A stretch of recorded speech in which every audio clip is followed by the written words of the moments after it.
Psalm 50. The mighty God, the Lord, has spoken. He has summoned all humanity from east to west.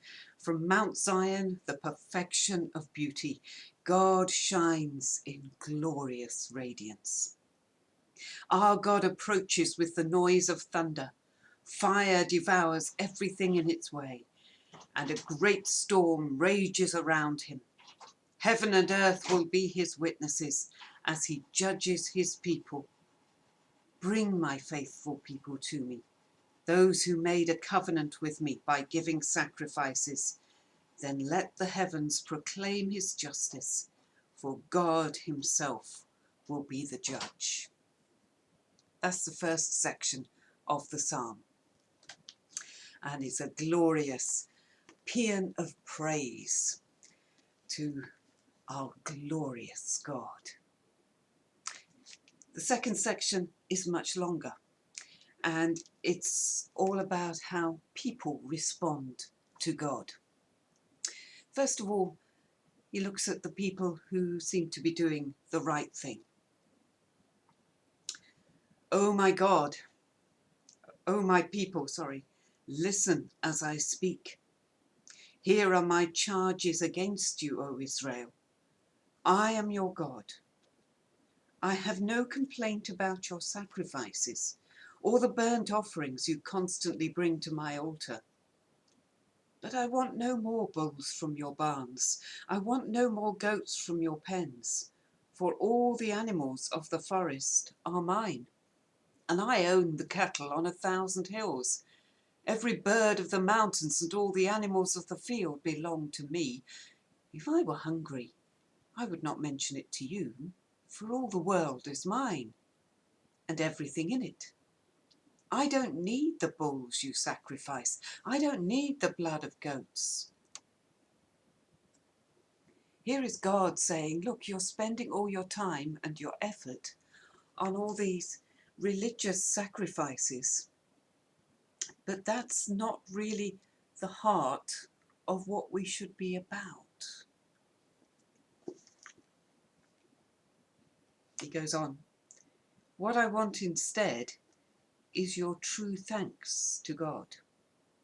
I want you to fulfill your vows to the Most High.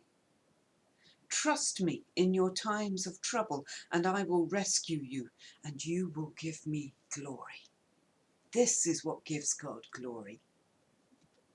Not the religious rites, even though they were instigated by God himself. They were not there as an end in themselves, but they were there to bring us to God and to show us our need of him, that without him we are incomplete. And he says, no, that it's not that you're giving me something in the sacrifice. I don't need you to give me anything. God in himself is complete, and we are only complete when we are in him. Give him thanks. Stay true to your vows. Trust him in times of trouble. Acknowledge your need of him.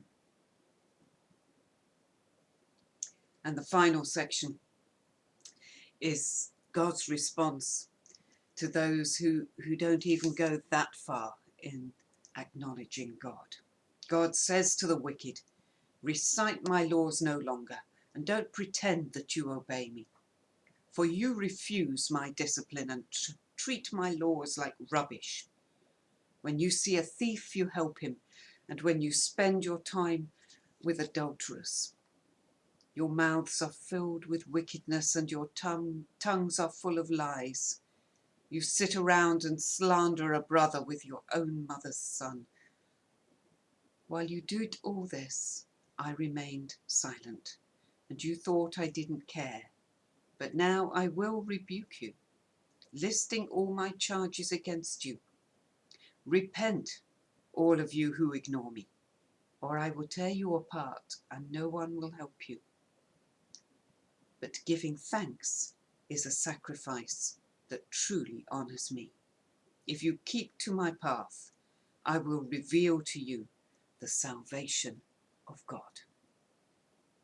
O Lord, forgive us when we replace our need of you with religion. We give you our thanks. We give you our praise. We put our trust in you. Without you, we are nothing.